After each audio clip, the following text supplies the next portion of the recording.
5, 4, 3, 2, 1, 0. All engine running. Liftoff. We have a liftoff. Hello and welcome everyone to Truth, Beer, and Podsequences. So this is the podcast where my co-host and I, we talk about all the Cincinnati-based craft beer podcasts from the previous week. Now we get together at our podcast host, and today we are back at Higher Gravity Summit Park. Thank you for being such a great podcast host. I am Marco. I am in the Cincinnati brewing industry. I did brew beer. I am a taproom manager here locally, and I'm about to introduce the best co-host in podcast landia. I also want to say, hopefully, there aren't too many podsequences from the hosts of the other podcasts. Now, we're going to get into what we're going to recap, but you've waited too long. It's time to introduce the best co-host in podcast landia. I am Julia, and I aggregate all of the Cincinnati beer events that I can find, and I put them on a Word document, and I share them with Marco and try to convince him every week to proofread and read ahead so he is prepared, and he never does. No, I don't. One of these days. You also try and convince me to go to many of these events. I do, and you also turn me down every single time. It's not every time. It's well, just most times. Just most times. Yeah, other than that, I just really enjoy drinking craft beer and listening to podcasts mostly about craft beer. That's true. And before we introduce our special guest for the day, I do want to say that all the thoughts and opinions on this podcast are ours and ours alone, not any entity that we may represent. The guests can speak for themselves in that regard. But things like, our full-time jobs or Higher Gravity, if you have complaints, if you have money, if you have things that you want us to know, please reach out via social media or our email address. We will get to that at the end of the podcast. Now, to introduce our special guest for tonight. First-time guests introduce themselves. This is not a first-time guest. We are with Michael with Adena Distributing. Michael? Hey guys, how you doing? Good. So glad you're back. It's great to be here. It's a great day to be here. It's a beautiful day. There are plenty of people at the park. There are plenty of cars making U-turns on the road out in front of me and behind Marco. Yeah. And I'm excited. We're going to have some Is this your freaking amazing conversations. third time? Second time? I think it's just second time. I know. I think I know. stopped in one time and you guys were recording. Yeah. At the old location. At the old location, yes. And you didn't stop by. I mean, we were like, hey, we can throw up a mic, and you're just like, no, not doing it. I got beer delivered, guys. See ya. Yeah. And probably in the middle of many things. I think it was kids to take care of at home. I believe that was actually it. But that's not as fun to say as, no, beer's more important than you guys, but so I'm out. I can kick a delivery down the road a little bit, but Yeah, kids not so much. Not as much. Not so much. Well, a good craft beer podcast, if I can say words correctly, wouldn't be good if you're not drinking craft beer. Right, like those fake-ass ones that don't drink beer. Mm-hmm, which we're not talking about this week. We're only talking about real craft beer podcasts this week. So let's go around the table. Michael, what are you enjoying right now? I'm drinking Rothaus Pils. So good. I know, it's so good. It is so very good. It's such an easy choice when I come here. Mm-hmm. And it's consistent. Like, I've never had a bad pour of it. It's great. I always have. Right. At least once when I'm here, if not more. It's true. Sometimes it's all you have all evening. Sometimes, yeah. What do you have? I wish we served beer in larger formats. Oh, like a liter of it? Yeah, where I just let's get it out of the way now. Give me 3 of those at once, please. So you know what? If only the owners of Higher Gravity listen to our show, maybe that could be a little bug that we could put in their ear. Yeah. Consider having maybe even not full liters, maybe like a half liter or some other larger format. Yeah. For like low G, for some stuff like the Rothaus Pils, that during type of thing. During the March Madness, you can get a pitcher of low. That's true. Yeah. But you're still putting it into a pint glass. Right. Well, you can just drink out of the pitcher. Maybe not. Right. I mean, I believe for their anniversary, or might be for the FC Cincinnati game. I don't remember because I've seen too many Facebook posts from everything this week. From everywhere. $15 pitchers of low G. Just everyone order their own pitcher and just drink out of the pitcher. Okay. I mean, can do. You can do that, right? Can do. I think that ship has sailed. What? They just Says played. Who? One shining moment just played yesterday. It's That's the true. end of March Madness. Well, there are other sports ball teams you it- can watch and drink to. Is it for FC too? No. I think that for Saturday, because that's one of the days for Okay, their for the 1-year anniversary? anniversary, I believe they're also doing $15 low G pitchers Oh, nice. this coming Saturday. So happy anniversary to Higher Gravity Summit Park, since this episode will come out on their anniversry on Excellent. Friday. Yeah, Oh, excellent. yeah. Excellent. All right, Marco, what are you drinking? I'm having a Rush from Carlsberg. Nice. I like that one. This is a beer that was done for Liverpool Yeah. FC. Yeah, that's what it is. Yes. Yeah. It's good. We've Good. had it I've- on the pod before. Yeah, I've taken home multiple cans of that, and it's delicious. I really enjoy it. And then I'm drinking, as a recommendation from Michael, Lizard King versus the Cryo from Pipeworks. Yeah. It's really freaking good. I've seen it on the shelf, and just for whatever reason, hadn't picked it up until now, and I am really enjoying this one. So, Well, thank you for that recommendation. Glad I could be of help. Yeah. now's the time. It's perfect. Mm-hmm. So, Julia, what'd you listen to last week? Michael, what'd you listen to last week? We only had one podcast to listen to, and this was actually from not this previous week, but the week before that. That's right. We were in a rush last week. We were in a rush last We week. bumped one podcast to this week, Yes. thinking that we were going to have others as well to talk about. And this is it. So the That's only it. thing that we all listen to is not a Cincinnati craft beer podcast, but a craft beer podcast that featured one of the voices of Cincinnati craft. This is Pint Talking with the Brewer of Seville, Season 4, Episode 11, where he talked Cincy beer talk with the one and only, the Gnarly Gnome. The Gnarly Gnome? Who may or may not still be dead I don't know. right now. I don't know. knows? Who knows? Maybe there was an Instagram post with a gravestone posted on it saying, "Does anyone know how to get out of this?" Asking for a friend. Kind of dark out Does of that context. does that weird. mean it? Well, I'm trying to explain the context a little bit, Yeah. but so we actually Also, get to right talk. before Easter, it's like, well, that's what I was going know to one say. Is person there that going did to it. be? Well, I don't Yeah. know them personally, although I guess we're supposed to. I don't know. Julia, help me out with that. You went to Catholic you're on, school too. You're on your own with this one. Okay. But right, I mean, I'm wondering, does this mean? Well, and this is getting away from the podcast already. We are already just segueing But it's about in the amazing gnome. ways. But it is Yes. about the gnome. I'm wondering if this post means that there will be an arising or a rebirth I don't know. on Easter. So, There was a chance the gnome died at a dive bar last Tuesday after or podcasting. well, or after wrestling and all kinds of after other shenanigans wrestling. on Friday, which I did get confirmation. Everyone that was at wrestling got home safely, That's good. or they at least got home. They got home, I'll just right. say they got home. But yeah, this is a podcast that the Brewer of Seville is based in Medina, Ohio, so the northern parts of Ohio. He goes around to different breweries, talks to the brewers, talks to the owners of breweries. It seems like most of his episodes are like mid-Ohio and north, rather than southern Ohio. Though he is planning a couple trips to Cincinnati to talk to Listerman, and there was one other brewery that they mentioned. That he mentioned in a recent episode that I don't remember right now. I'm glad we all took notes because this was from 2 weeks ago. 2 weeks ago, yeah. Jesus, Yeah. so much life has happened. It's true. It really is so true. many beers. I just actually listened to it today, so I'm. Oh, it's I feel fresh. It is fresh. It's fresh in my Excellent. mind. So I'll help Excellent. you guys out. That'd that be works. awesome. That's perfect. I actually found this podcast because Sean White from Nostalgia Brewing, which is the up Flying in Tomato. Gahanna, yes, the Flying Tomato himself. No one knew he owned a brewery up in Columbus or outside of Columbus Outside of until Columbus, now, yeah. But he had made a post on the Brewer of Seville's Facebook saying you should do an episode with all the other podcasts, and he tagged Truth Beer Pod in it, and I Nice. went, oh, I haven't heard of this one. Let me start listening, and I really enjoy it. So saw that he was doing an episode with the gnome and went, we've got to talk about it. Mm-hmm. So here we are. Yeah. Yeah. It was a long episode. It was an hour and 40 minutes. Both of those guys know how to talk. Yeah. They know how to fill that space, fill that time.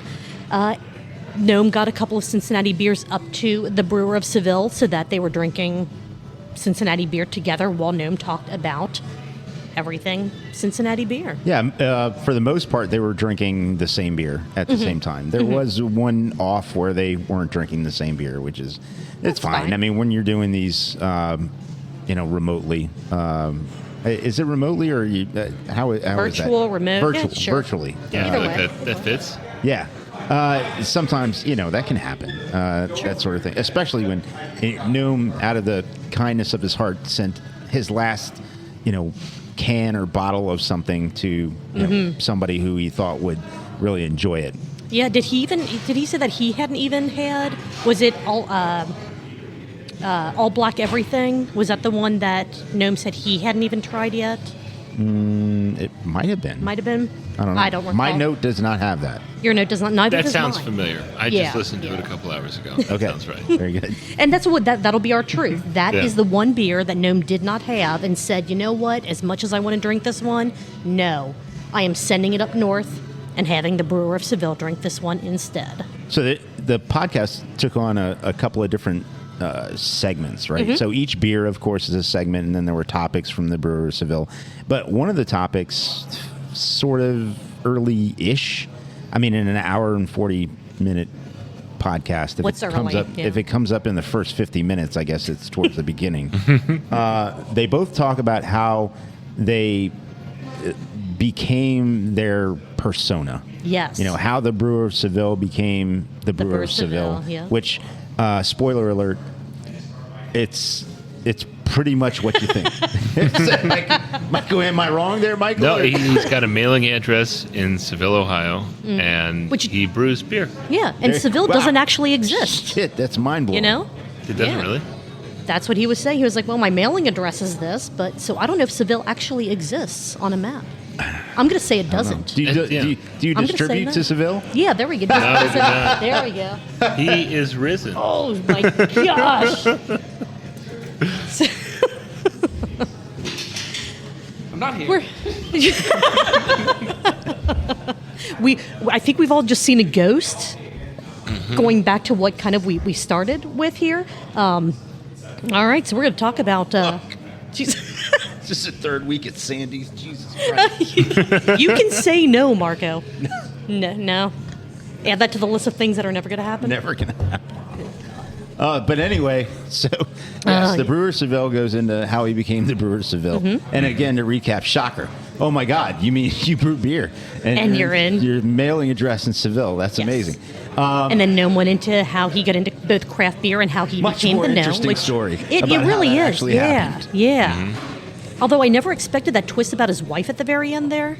That's something that he hasn't revealed on other podcasts where he's talked about how he became Yeah. the Gnome. So I definitely think- listen to this episode to find out an extra little nugget of truth. Yeah. Or not truth. Gnome's Nuggets. About the- No. So- Better nuggets than fruit. That's all I'm saying. yeah. Jesus. Oh, boy, we're going to go down. So This is. no, but there are people, I would imagine, that wonder, like, why did you decide to call yourself the Gnarly? Sure, Right? sure. And he does go into great detail on this podcast to let you know how it actually happened. And it's one of those things where it was a series of events. It was steps involved. More and so that steps was- than the that was Brewer of fun. Seville. Yes. That was fun. I mean, I knew most of that story just because if you are in this sort of lane that we're in where we listen to Cincinnati craft beer podcasts, you've heard some of that story before. Yeah, absolutely. Michael, anything about that story shock you about how the Gnarly Gnome became the Gnarly Gnome? I was surprised to find out that he doesn't look like a gnome, just because so rarely have I seen this guy. It's So I true. just, It's true. He is an enigma wrapped in a mystery. I just always assumed he had a long white beard and was about A 3 pointy foot. red hat. Yeah. I was interested to learn. Not the right phrasing, but Sure. I thought it was neat to learn that the whole like 7 degrees of Kevin Bacon thing. Did you want a mic? He's not here. Gnome has less than 7 degrees of separation from the Listermans, That's true. which was really cool. That That is was something that I was surprised to learn. Yeah. And he doesn't dive into it super deep. It is what it is, but it is something else that should make you go, I'd like to listen to this episode. Again, if you're a fan of Cincinnati craft beer and the podcast community that talks about Cincinnati craft beer, at least in the past, hopefully going forward eventually, but Right. we will see what happens there. which kind of leads us into a conversation that they had that we talked about with you, Michael, before in our pre-production meeting, the ownership change of Listerman, and is this kind of the point of where we start seeing other breweries have that kind of succession change to where Cincinnati craft breweries, a lot of them, Mad Tree's hitting 10 years, all that. Are we going to start seeing more owners, more change within Cincinnati breweries? I think there's two questions there, right? I think, there's at least two, if not more. But first, yes, we'll go with your direct question is, do you see this as a trend in breweries in the city, or maybe even you can speak on what you feel like the larger craft beer scene is across the United States on that regard as far as succession plan. And then you could maybe give us a little highlight or elevator thing, speech pitch or whatever on what it is, because you have a relationship with Listerman, because you do distribute Listerman product. Yeah. So and I live in Norwood, so I'm also a big Listerman customer. Yeah. So in more ways not than only one. do they pay you money, oh, yeah, you pay them money. Yeah. That's great. I guess you're right. Customer all around. Yeah. No, you're actually, let me take that back. You're only a customer. You're only a customer all the way around. Yeah. No, yeah, that's right. Yeah, so I'm either buying it by the pint or by the pallet. You're right. That's exactly. fun. So, no, as far as succession, I feel like the example. I don't know if if the Listerman thing really fits that term, because that was essentially they were selling the business to a new group of people, Terry and Greg, and I think that might be. I think that if you're talking about that being a succession, I think that is going to be fairly common. I think Ryan guys locally, Bob and Bryant have. I can't speak on it directly, but it's my understanding that they brought in a CEO. I know at least Bob's painting in Costa Rica right now.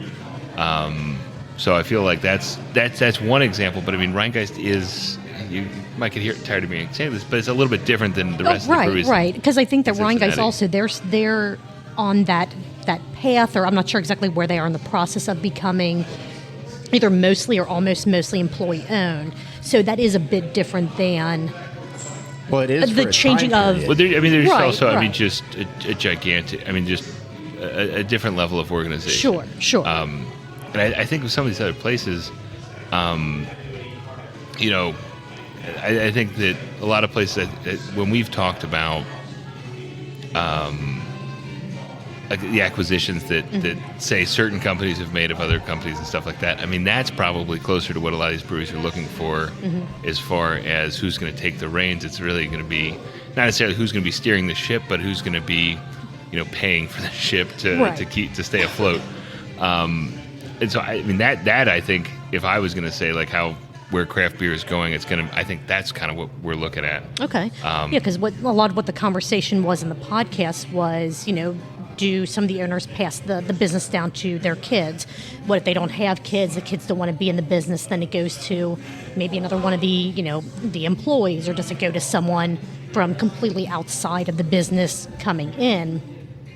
Wow. Kind of the case with Listerman, where it didn't go to another person in the Listerman lineage. It didn't go to someone that was already part. At least, again, from my understanding, I don't have all the details. I don't need to have all the details. It didn't go to someone that was already kind of I'm using air quotes for people not on the live stream, like a higher ranking employee of Listerman. It went to an outside partnership or an outside entity, so to speak. And it's kind of more of for some of these other breweries, as they're starting to, I feel like saying aging isn't really proper, but as these breweries and the people that started these breweries are hitting, 5 years, 7 years, 10 years, eventually they might want to take a step back and say, I just want to enjoy the beer and not be part of the operation. And it's kind of more of that, do you think that we're going to start seeing in the next 3 to 5 years more breweries doing, or I guess more owners of breweries? I'm not sure the proper phrasing of this. Yeah. Starting to look into, like you said, who's going to be taking the reins as they continue. Yeah. Yeah. Well, I mean, I think that I just think that there's a financial aspect to it Oh, that there I has think to be. is Yeah, probably that's kind of where, if I was going to say when there's going to be a transfer of control, it's probably going to be there's going to be a financial aspect to that as well. Okay, So I think makes that's sense. kind of I don't think you're going to find it. I mean, it's just very challenging to own small businesses Sure. in an industry that has been very competitive and has seen a lot of growth in the entrance of but hasn't seen as much growth as far as market share at this Yeah. point. So I think Yes. if I'm looking at the future of craft beer, and I think that there's not going to be a luxury of kind of picking your successor. It's going to be who's going to be able to take us to the next level, or and maybe that level is just the level we were at Sure. 3, 4, 5 But who's years going to be ago. able to keep that Yeah. going at that Yeah. same And what's at that same interesting pace? now versus say 10 years ago is that big beer is out on that. I think Yeah. big beer is done with 100%. all this acquiring completely done. Completely regional craft breweries and all this. They are done to the point where the ones that they've bought, they've scaled back, downsized, and moved production to their production facilities, and maybe they're- completely unforeseeably, by the way. Yeah. You No know, one ever it knew just- that some of these things were coming. Surprise! So I think it's going to be more of, do you have a financial group that was maybe wanting to get into the business and maybe they just buy or acquire a business that's looking for a soft exit, or Yeah, I mean, that's what, something exactly. Yeah, It's like friends, fools, and friends, family, and fools. So they talk about when you're starting up a business, but I think handing it off as well. I think that's who you're going to be looking at. Yeah. People who are, maybe it's a regular who has always wanted to own a brewery and isn't, quite. They're not ready to Not start as- one yeah. up, but they're ready Well, yeah, to 'cause good step luck. into. True. Right. You have. Well- So, I think that. That's why I think Listerman was such a perfect thing. I mean, Dan was already retired, and you had they have a statewide brand. They have a brand that has been to festivals, have done national collaborations with other breweries. Right. They have a phenomenal distributor, and One of the best, if not the best. agree. Yeah. but but seriously, that's a good investment because Sure. if they were going to start a brewery, I think that is public information.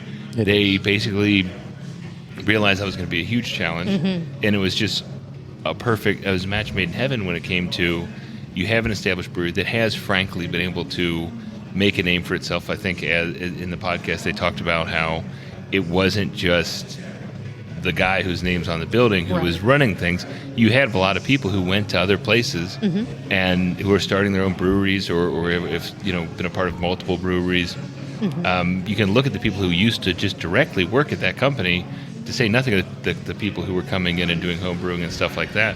Right. You can I was gonna see say the homebrew side is a complete different beast in and of itself. and they all left their mark on that brewery, and right now the team that they have, I mean, it's been completely unbroken. There has been no difference between whenever that announcement was. We've been reaffirmed our partnership, and it's been fantastic. I love seeing Terry and Greg at the brewery when I'm there with my family and stuff like that, and the beer. I mean, nobody on the production side is changed. I don't think. I guess I shouldn't say that, but I don't think there's not been any There hasn't been, major. like, a There's not been any huge major. shift. There's not been any major turnover or anything like that. And then John Volman was the general manager before and is after, and he's really running the show when it comes to it's a lot of continuity. I guess I would say. Good. Good, yeah. Good. I knew there were a lot of questions about what's going to change, and my thought was, if they're smart, nothing's going to change until they see that there is something that needs to be adjusted, and then see what needs to be done. But like you said, Listerman's is there- been well established for Didn't they get a new food partner now? Tickle. Oh, Tickle Pickle! It's so good. Oh my God, it's I eat there all the delicious. time. Yeah, It is ridiculously good. I thought so. Yeah. Thought so. I mean, I am a little sad that I missed out on the fry flights from when Just Frites, yeah. Just Frites was Frites. there, but I don't know. Those burgers are pretty daggone good. Yeah, you cannot beat Tickle Pickle.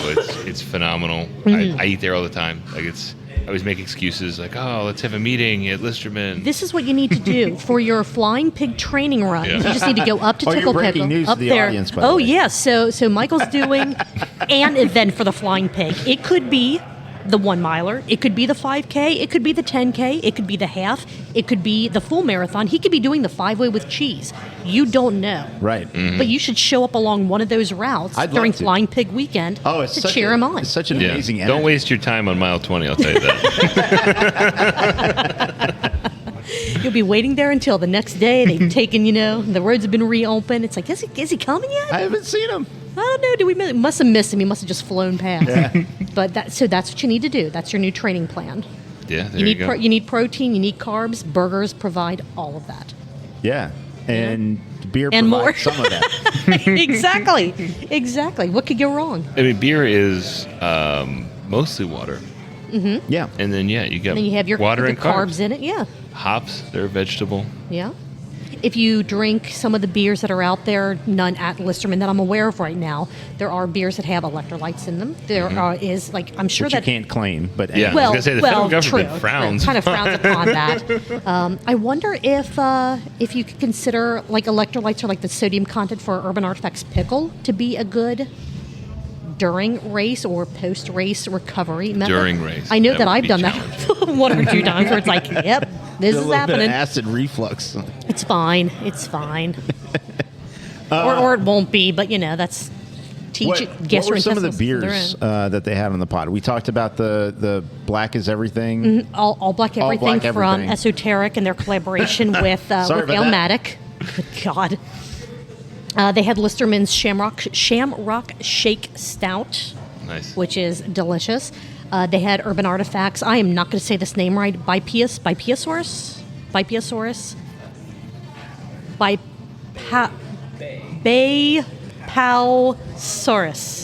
Close enough. Thank you, I'm Producer trying to David. be. Yes, producer David is here trying to coach me on my dinosaur pronunciations, and it failed miserably, but I tried. And then we all know whose favorite this is, West Side's Dippa. Mm-hmm. Yeah.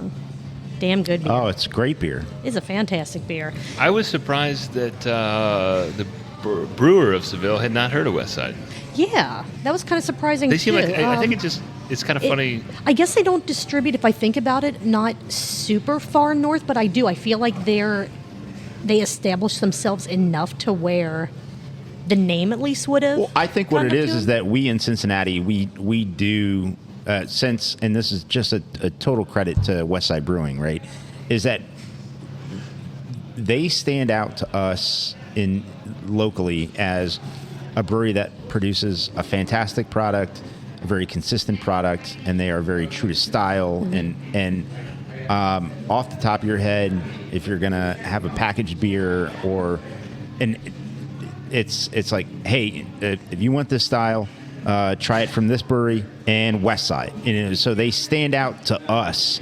True. And if they stand out to us and people that care about beer locally, it's hard to think that people haven't heard of this other brand. Now, if people are only going by the loudest noisemakers by volume, I get it, right? Mm-hmm. You've Yeah. heard of, obviously, the ones that are by volume, Ryan Geist Matry, right? Sure, yeah. And then Urban Artifact, because they do their own thing, right? They're in 19 states and France. Yes. As of today, I saw that. Yeah. I saw that too, and I'm like, good Lord, that's amazing. Yeah. That is absolutely that's amazing. fantastic. I know. So and they have some of the highest rated beers highest rated products in their category. Let's call it. Sure, that's fair. That's So, fair. but West Side Brewing is one of those breweries that stands out to us like that. Are they the widest distributed Cincinnati brewery in history? You'd have That's to a good look at. question. You'd have to look at. You went. Depends on what you mean by wide, though. It's statewide, yeah, I guess. Well, but For the amount of states they're in, and the fact that they're in France, Yeah, that's true. That might be the case. they might be the widest. I mean, in history. certainly statewide, probably. I mean, you'd have to look at what Moorline's Crazy Ass was doing. You'd have to check that, because I think Little Kings was in like a fuckload of states. They were in a lot of states, but why. Right. Well, I mean, okay, but if you say that, I mean, it would be interesting. I just said it out loud. If you have anything else, producer David has his own laminated sheet. I mean, I think that. I mean, I think it's a fantastic question, and I think it kind of raises. I think in Cincinnati, you would consider West Side and Urban Artifact as more or less equals, right? And Or polar opposites. well, sure, polar opposites, sure, but polar opposites, in the same two sides of the same coin, all right? They're both, have decent distribution, have, have popular tap rooms. I mean, Sure. Have, only one location, that kind of thing. But then you look at, well, Urban Artifacts in 19 states in France, and the West Side is on the West Side and the East Side. I mean, I think it's fascinating to see kind of how, once you kind of get out of Cincinnati, the different perspectives. Well, and that's what I was kind of going to say breweries. is like for West Side, for us, in the Cincinnati craft beer bubble that we live in, yeah, like we're like, why haven't you heard about West Side if you're north of Columbus, really?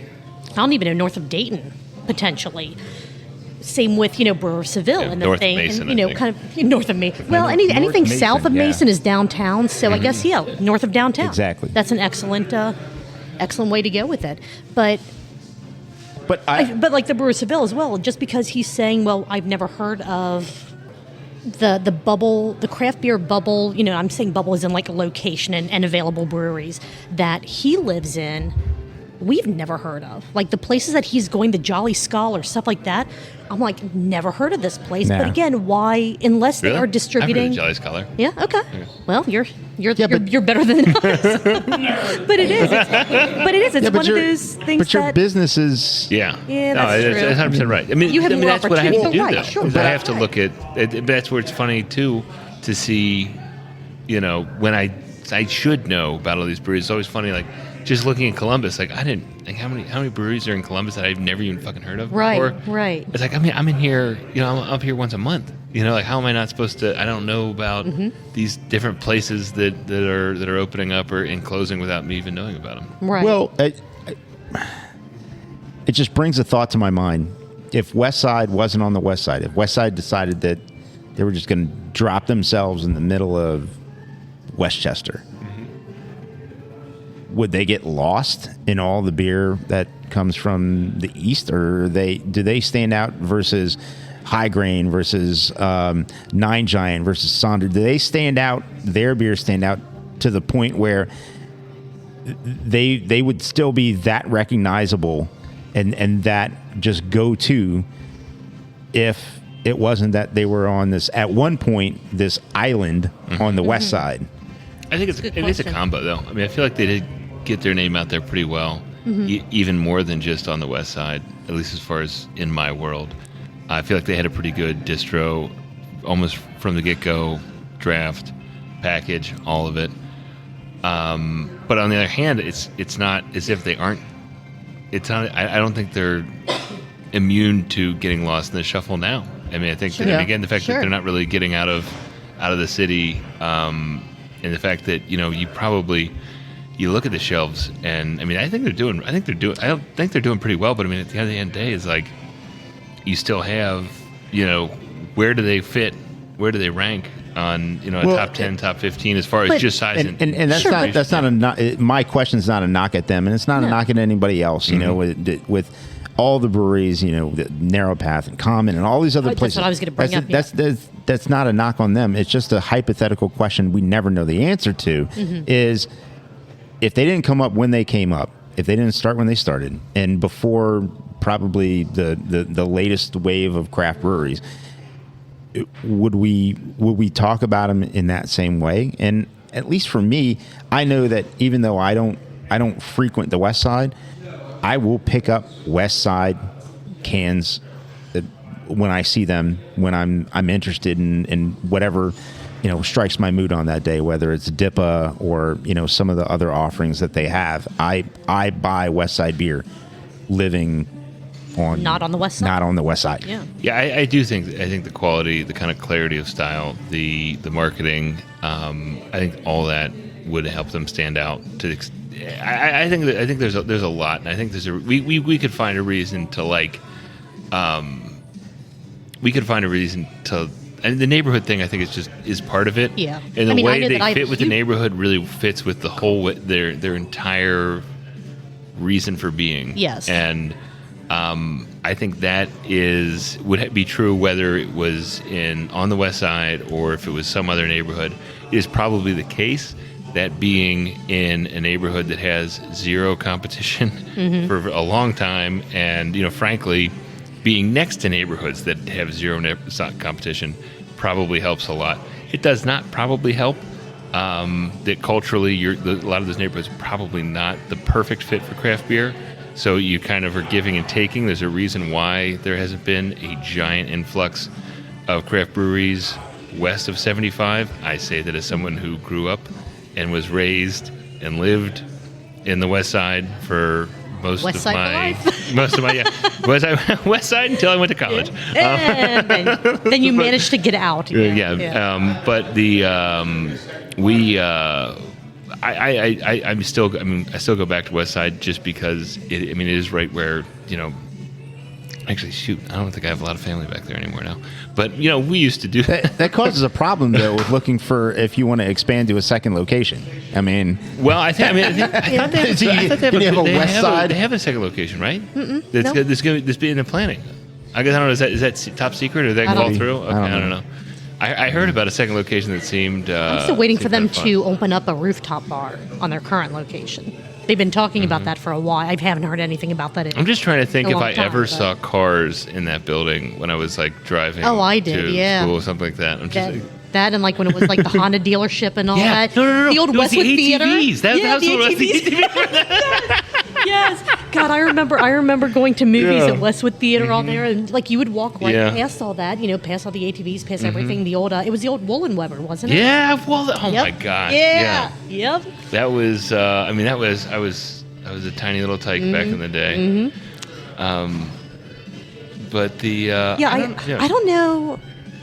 Me speaking as a bias from someone who lives super close to Westside, and just using that as the example on, the Brewer of Seville, never hearing about it. And there are some people in probably Cincinnati that may not still be super familiar with them for one reason or another. Yeah. I don't know how possible it is, but I would love to think that the quality of their beers would allow them to just pick up and open up a new location.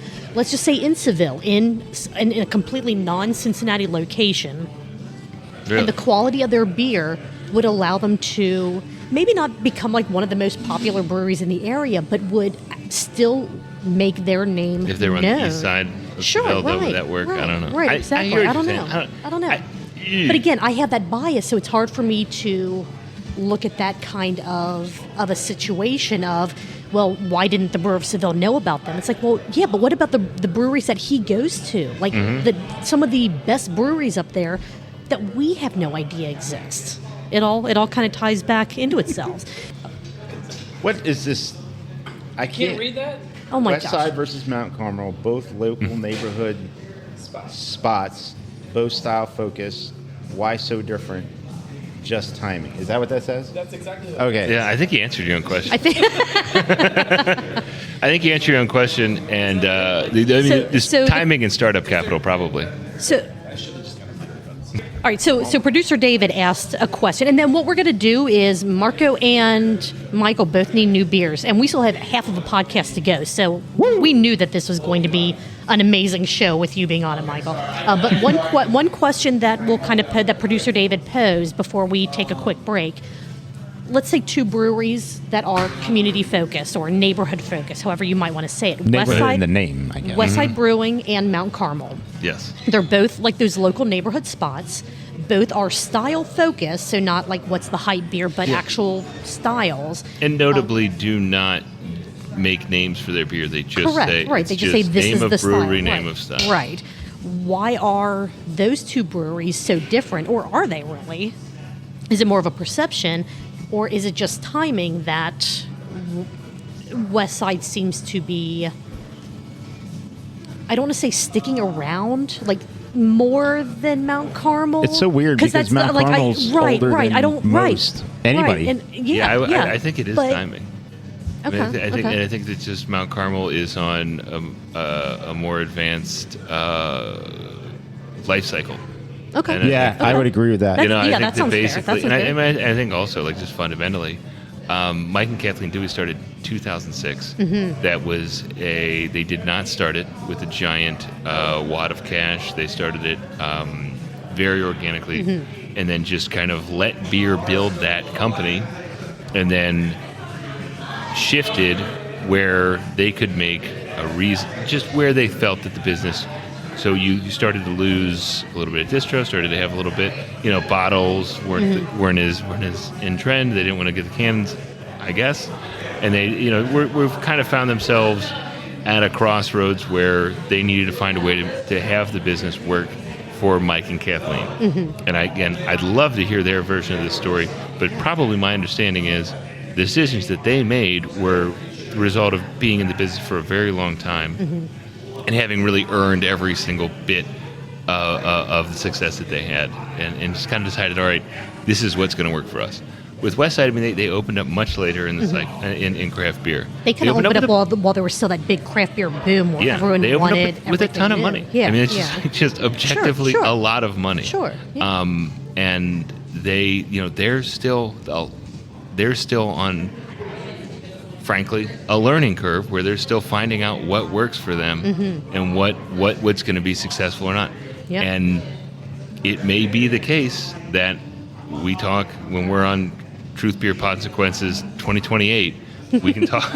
You just kind of see like, well, now we can see the similarities Right. between the two breweries and kind of where they ended up. But I mean, I'm that would looking be forward to that, yeah. I would definitely say it would be timeline and also just how much money they started with. I mean, it's just kind of maybe an ugly way to talk about it, but it's just. I mean, but that would be it makes sense. I mean, it's not. I don't Well, think it's. I think for everybody that went early on in the the new wave of craft beer, that probably was one of the biggest things that they talked about is like, probably need to start with a little more money.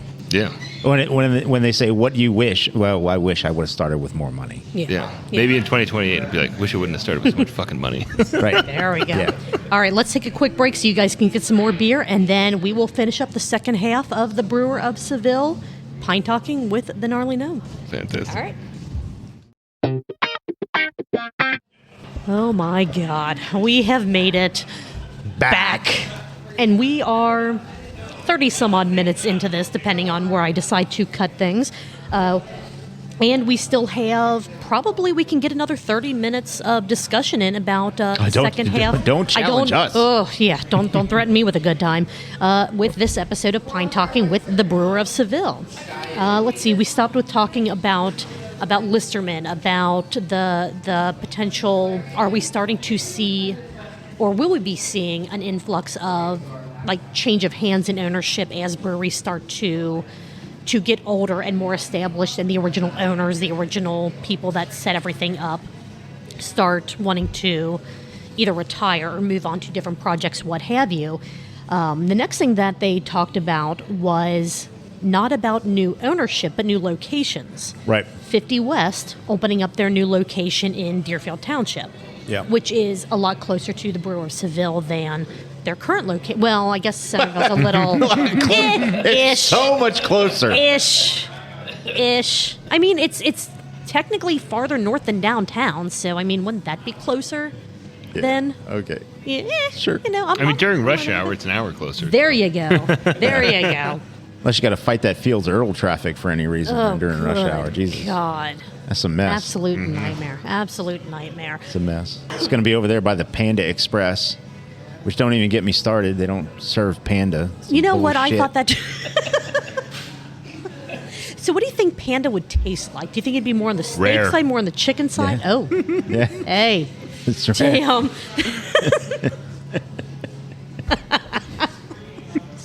That was perfect.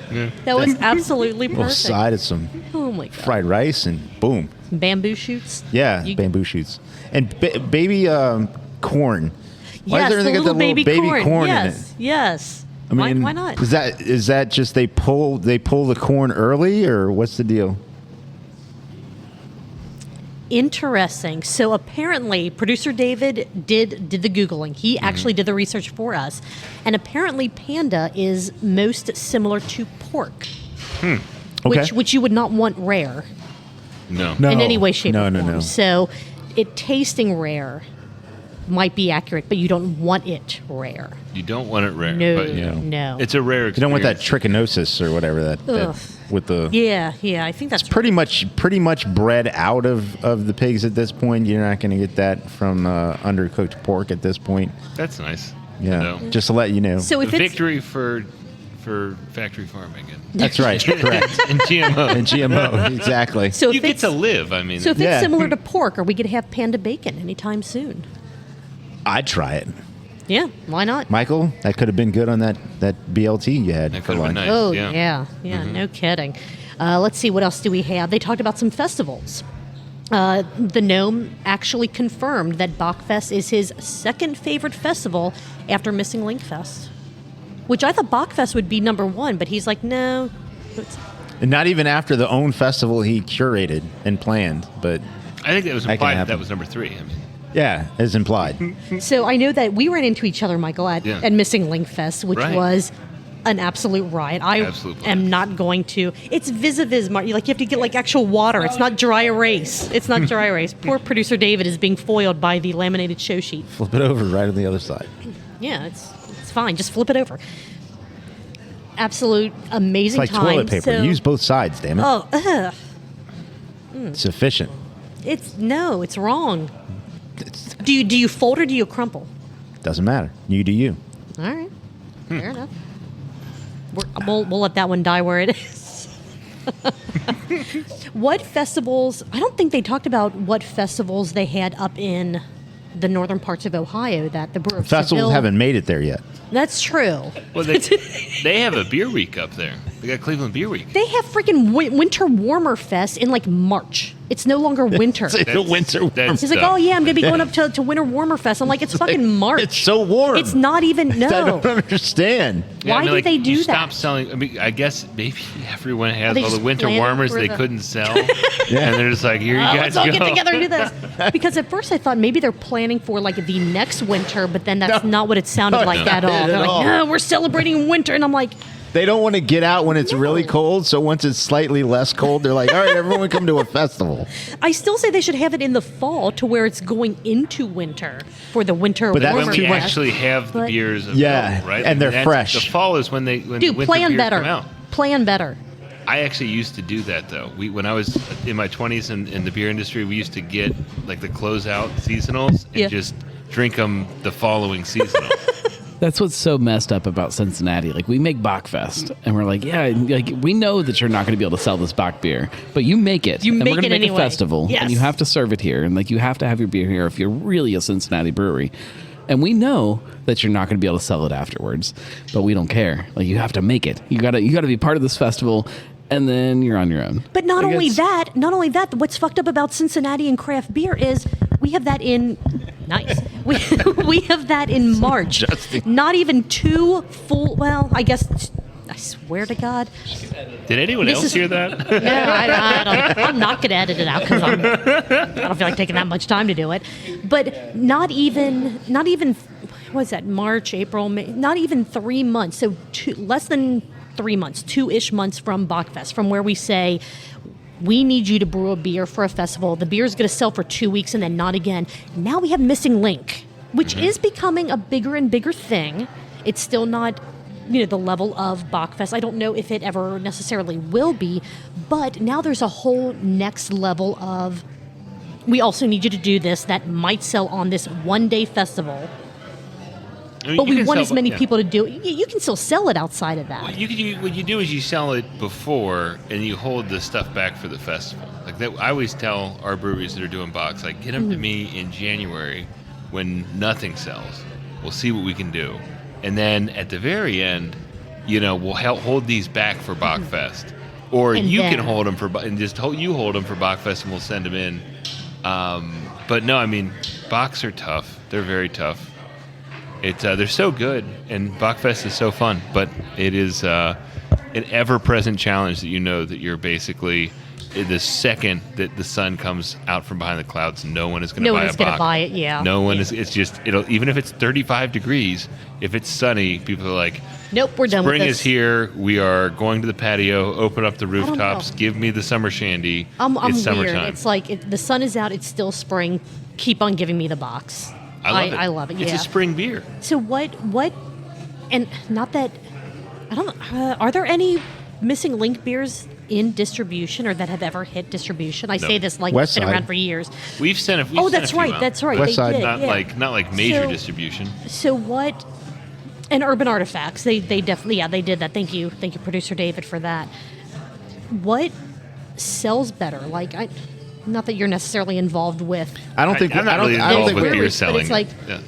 Yeah, I don't think we have the I don't think we have the luxury of enough years or volume on missing link beers to decide, what's successful in distro and not successful in distro. I mean, That's the fair. two-ish that go out in distro, they sell eventually, but What about like you on know. draft though? Like I'm curious because I know that this past Missing Link Fest, every Missing Link beer that I believe both Urban and Humble Monk had on tap, which were from all the different breweries that made them, sold out that day. I think there were one or two that didn't.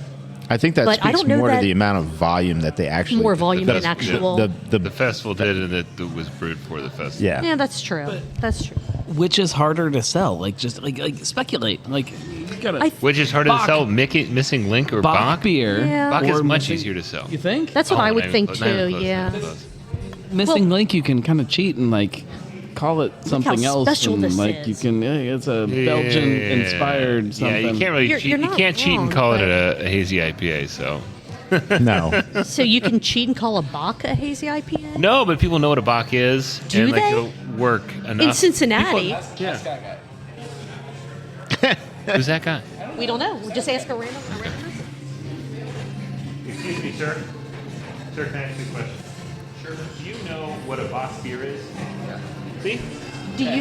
Have you heard of Missing Link? And the Missing Link? Okay. All right. Not missing like a box, yes. Okay, cool. Thank you. I don't think that was a challenging question at all. Yeah, I would No. think that Bach beers are much Bach- more well known. Bachfest has been around for 30 years. Well, Bach beers have been around for centuries. Time immemorial. Right. Bach was old when Missing Link was new. Oh, Old. nice. It was very old. yeah. It was centuries old. Yeah. Yeah, I mean, like that's an old yeast, whatever, but Yeah. nothing compared to the monasteries. Well, and that I are- feel that were like making Bach also, beer. and I've loved the Missing Link beers that I've had, so this is not anything to take away from them. But I feel that from other conversations that I've had, other things that I've read, listened to, that type of thing, beers made with that yeast strain might not ever be able to be consistent, made the same time and time again, where Bach beers can continue to be consistent, or at least more It's consistent. a squirrely yeast. Year in and year There's out. no doubt Right, about it. right. It's a squirrely yeast. Yeah. Speaking of squirrely, these damn Reds, they're 3-1, and they got bases loaded at the top of the first.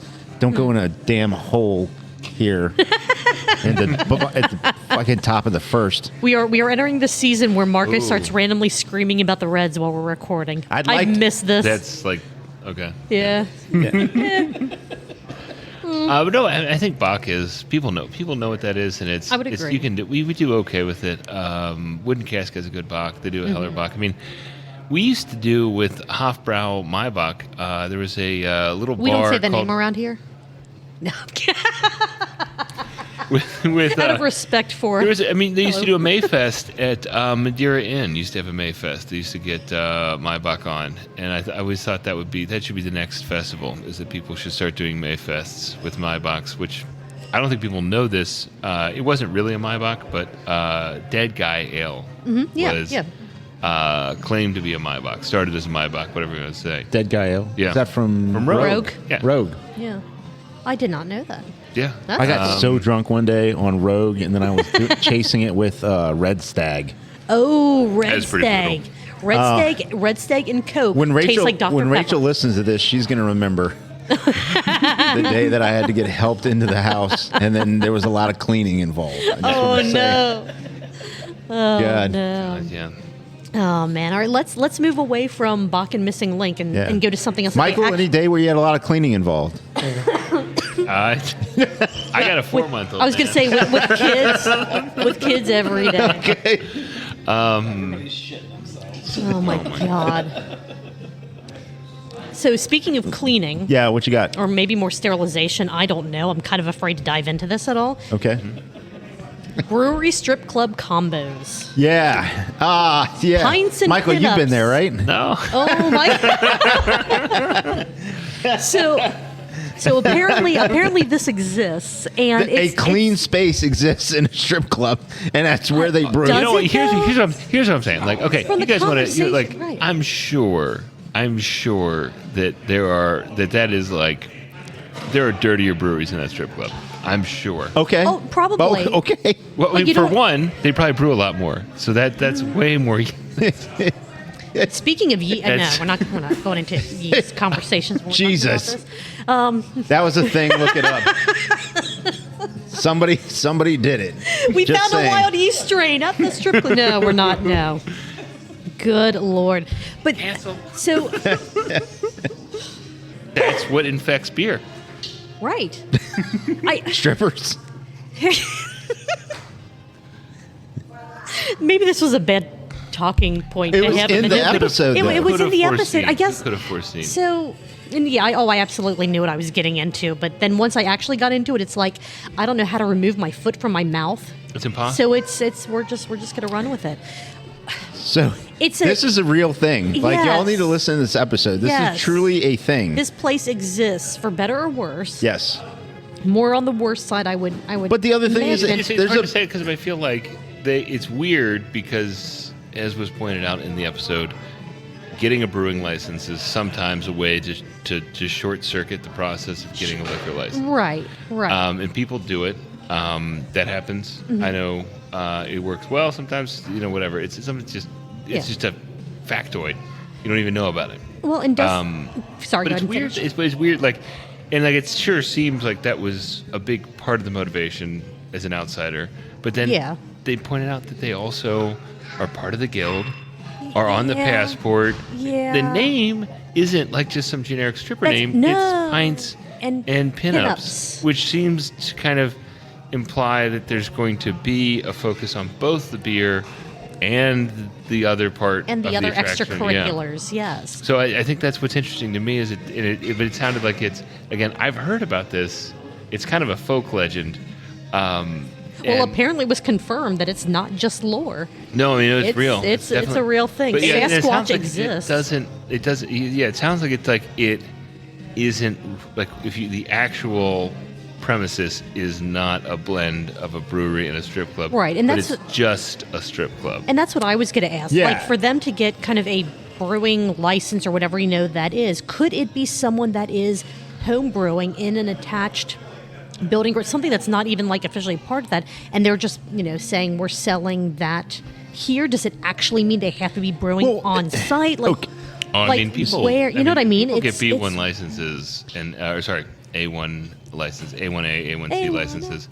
I- No problem. I don't really. Okay, so Because could they be as a- brewing there, but like it's like a homebrew system, like they're brewing 5 gallons at a time. I mean, no one like asked at this 9 question a.m. of- before 10 a.m.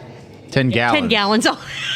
No, at, but at 10 a.m. before the girls show up. I don't know. no, but the thing is, the fact that it's a strip club. I actually think that a concept where if it was more okay, so we have Birkus right in Ludlow. Yeah, Yes. yeah. They have a circus. Sure. If we had a brewery that did burlesque shows on the weekends, and that was their thing, they did burlesque. Sure.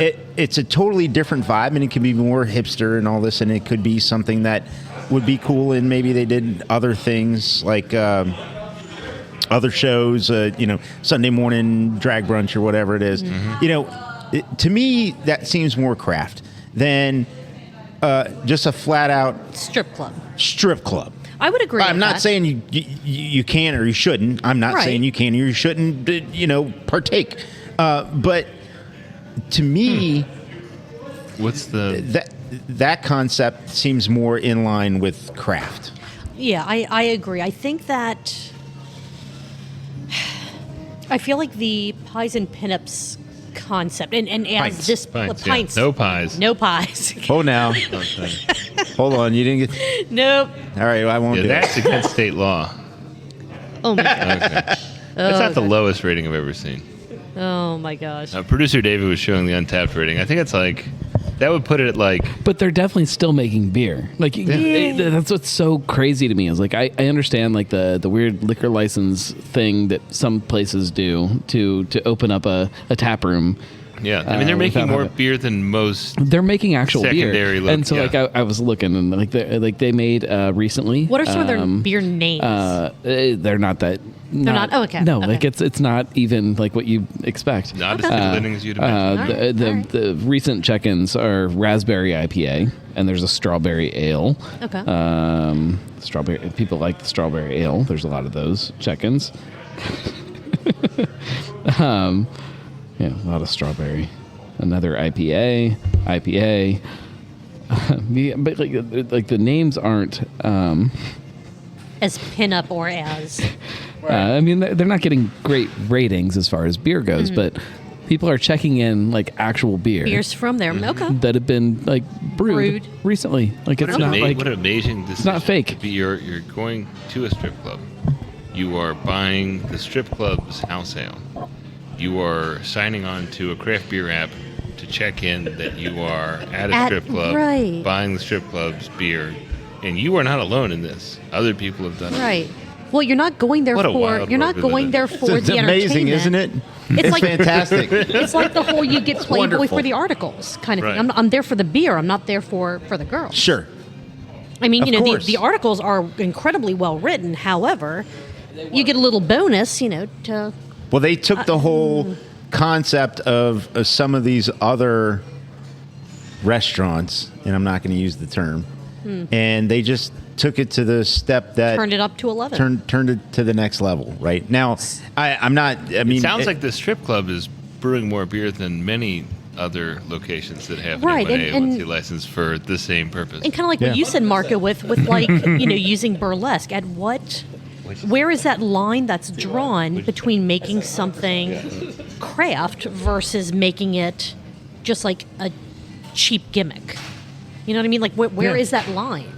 Sometimes Does it exist? Well, I think if if we're going to say that there's something fun about craft beer in 2023, it does seem to be that people can just kind of do things goofy Right. like that, Right. And just kind of like, Sorry, Marco.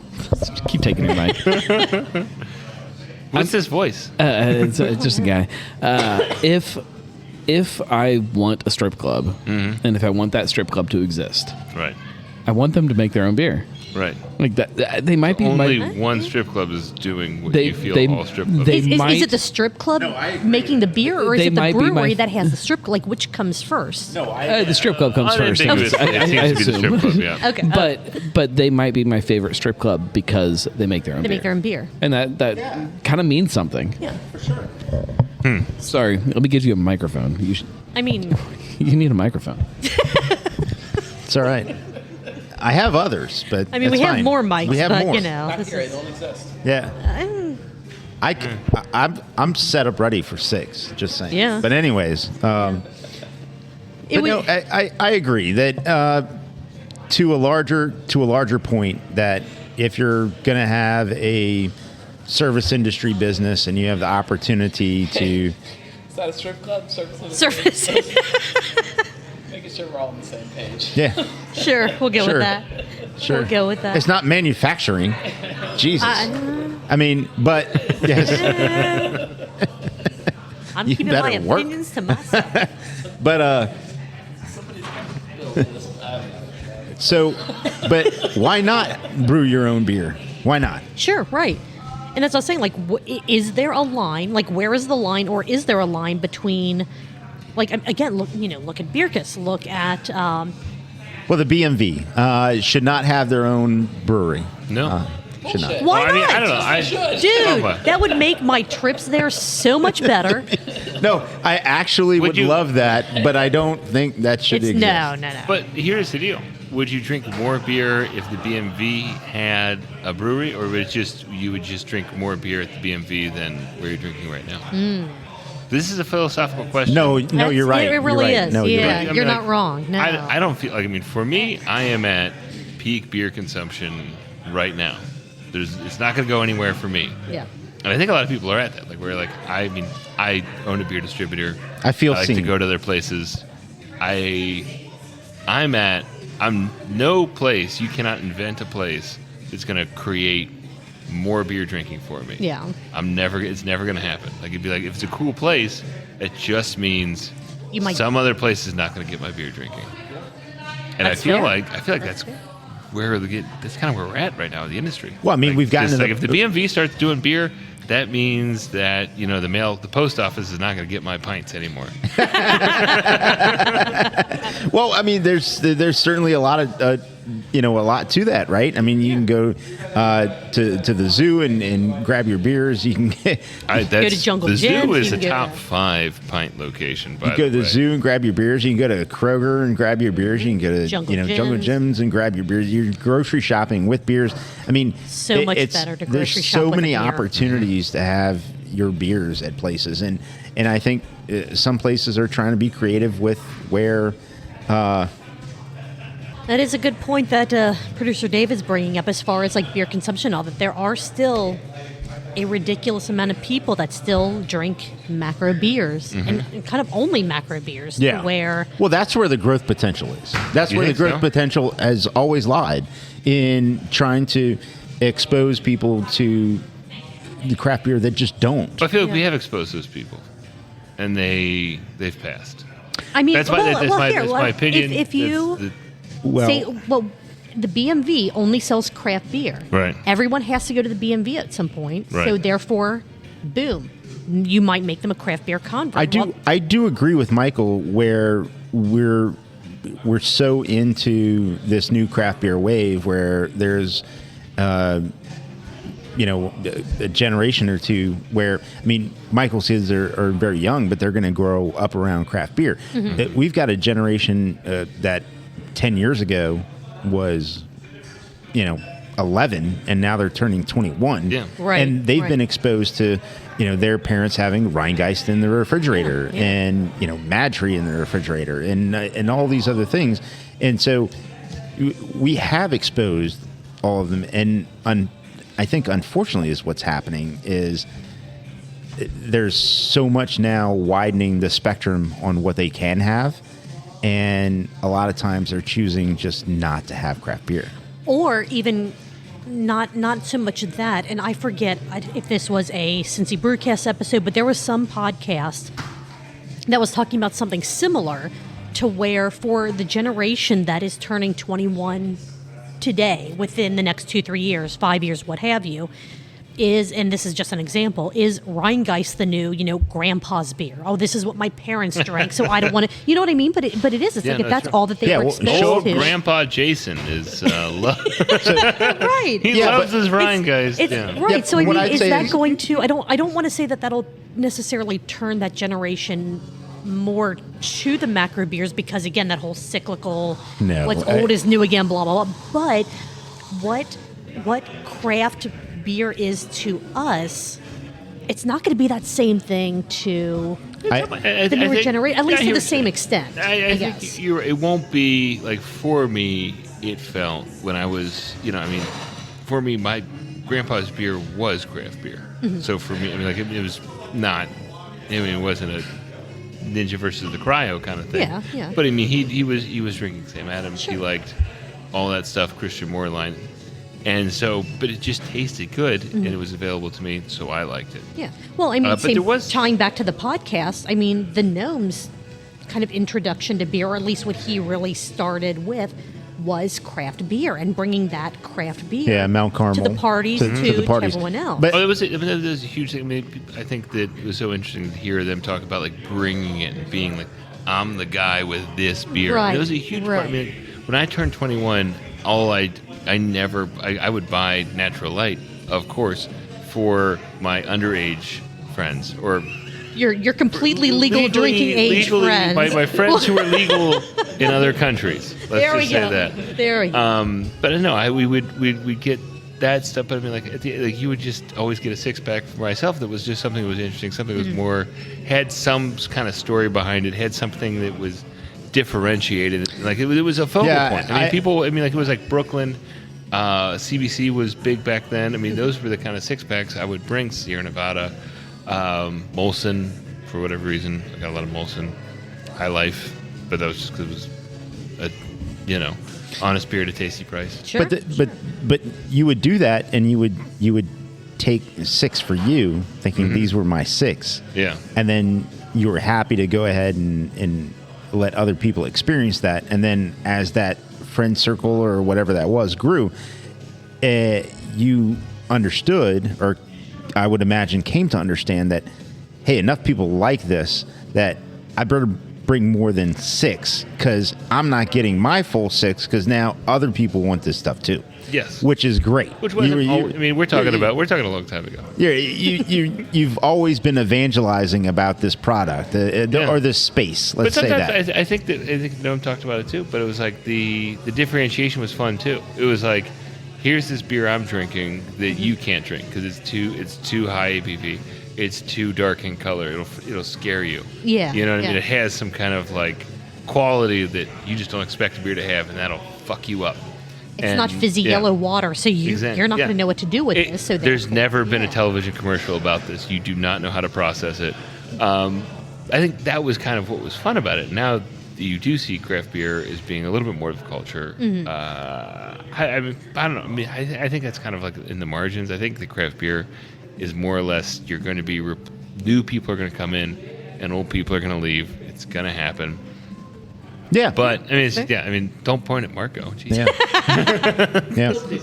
Yeah. I mean, but I think that like the real danger is not for. I mean, I think craft beer is going to be okay. I mean, I think people are going to find their way to it. High quality product. There's some challenges, but I think the challenges are mostly born right now by individual breweries are the ones that a lot of these people. That's all I'll say about that. No, but I get what you're saying, and what I would say is that from running a tap room on a day-to-day basis, there are every spectrum of age, and what's really cool is every spectrum of people come in, but more and more and more we're finding that it's. In the early times on the weekends, it's families. Soccer tournament is happening nearby. We just get clobbered at the brewery, and it's soda's the number one pour for 3/4 of the day, and then all of a sudden, when the day ends, you're whatever it is, your light fizzy whatever craft beer or your traditional or IPA or your signature IPA ends up nudging out soda as the number one pour for the day.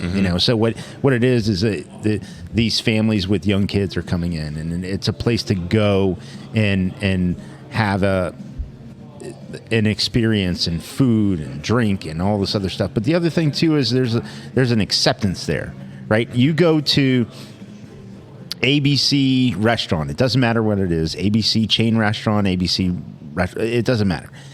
There's an acceptance at a craft brewery that you just don't get other places. And I'm gonna get on a little bit of a soapbox here. So go for it. This is April. This is Autism Awareness Month, and my son Vincent has autism, and for 10 years or more, Vincent has been my brewery buddy. And what he's loved about going to breweries is that he could just be in his own head, in his own space. He could plug in his phone, charge it up at the bar.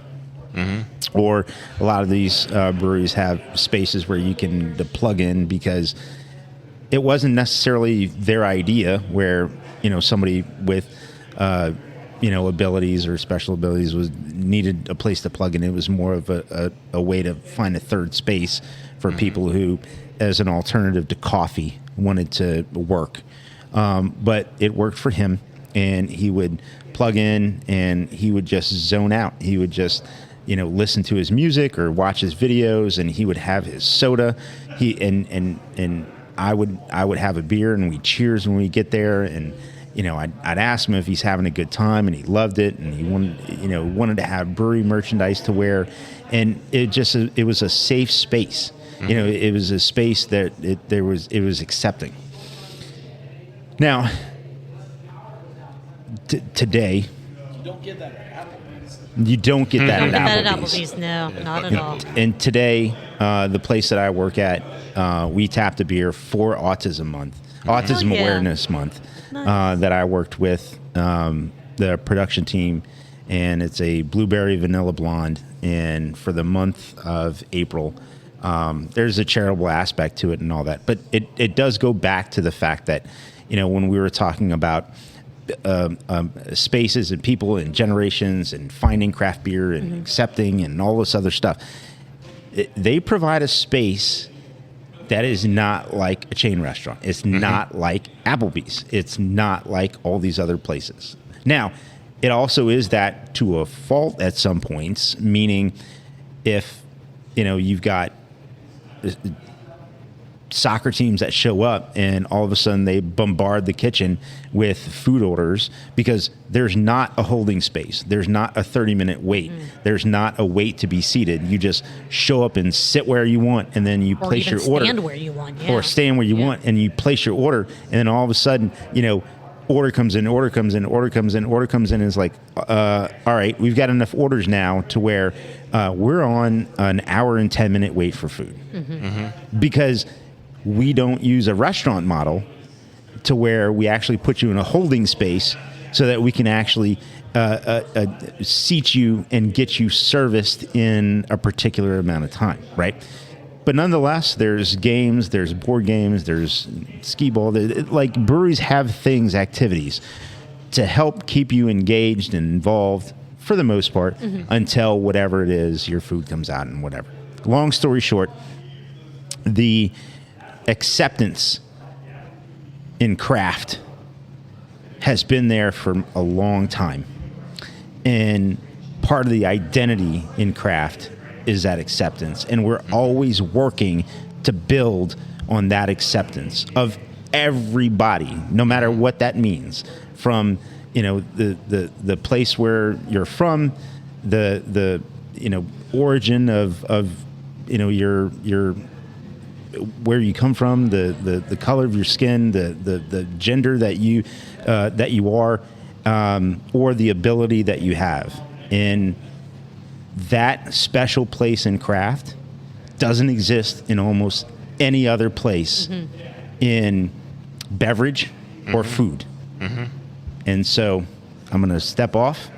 And so I'm going to go from 5'9" to 5'7", probably the height of Johnny Manziel.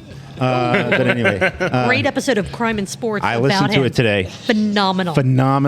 Crime and Sports about Johnny Manziel. That guy's a piece of shit. Anyways, but I think that is part of the badge that craft beer wears. Is something that is always there and always trying to, at least most of the people that I know in craft are trying to be better at and better than anybody else at it. Yeah. That, in a way, ties to kind of the next point that I had on my list for this episode in kind of like a weird roundabout way. I feel like we should have. Like, what that do... Was a great, that was a great like, monologue. Marco's not a fan of being applauded. I've tried before, and he's just like, nah. The conversation or the touch point came up in this episode. What do breweries today need to do to get by? Do they need a gimmick? Do they need strippers? Do they need, crazy hype beers week in and week out? Do they need whatever? But I think that you, at least for me, kind of answered that. As long as they stay inclusive, as long as they ensure that anybody who comes in, and who comes in with anybody, with a member of their family, with a friend, with whoever, make that welcoming space that you don't get in these other industry areas. I don't know. I kind of think that, making good beer helps, but is that really number one on the list? Is it more? It used to be. Yeah. It used to be a long time ago. It used to be when there were only a few places to drink. You had to either make, you just made beer or you made great beer, and that was enough. But once the model flipped to where there's a tap room and you could have food, it was like that totally changed the spectrum. Michael, maybe you have a little bit more. Yeah, I mean, I don't think there's always been places that have made subpar beer, but have gotten along for a variety of reasons. Sometimes it's good, sometimes it's bad. It just is the case. It does feel like, I feel like 10 years ago, I remember getting the speech about how there's too many breweries and they all suck. And it's going to ruin the whole thing for everyone. 10 years ago. Yeah. I got this speech. I've been hearing it. So, I started in 2012. So by 2013 was already, this fucking shit's over. That bubble's popping. Yeah, the bubble's going to burst. Yeah. In 2013, I distinctly remember it was at Cock and Bull, Hyde Park. It was just like, this thing's fucking over. I just remember specifically. And it was completely the opposite happened. A million breweries popped up in everyone's backyard, and it psyched everyone out. They loved it. They were so excited that these breweries were here, and it turned a lot of people onto craft beer.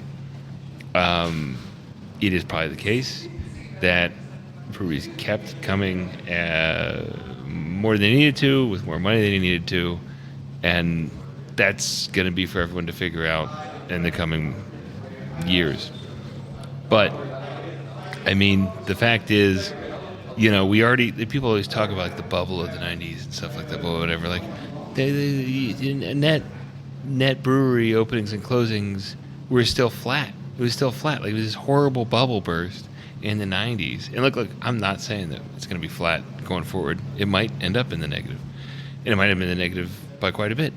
But at the end of the day, like, it wasn't even that long that you look at breweries that open, like, Stone opened up at 97, like the year that the whole bubble burst, and now you can drink their beer anywhere. And, maybe they haven't made all the friends that maybe they could, but that's a whole nother podcast. That's a whole other podcast. Oh, absolutely. But at the end of the day, you look at the places. Brew Kettle locally, Ohio. Sure. Middleburg. They opened at the same time. Like, you still have people, you still have breweries that are opening today that are going to be around when we have this podcast in 2028 and talk about what went wrong. It's still the case.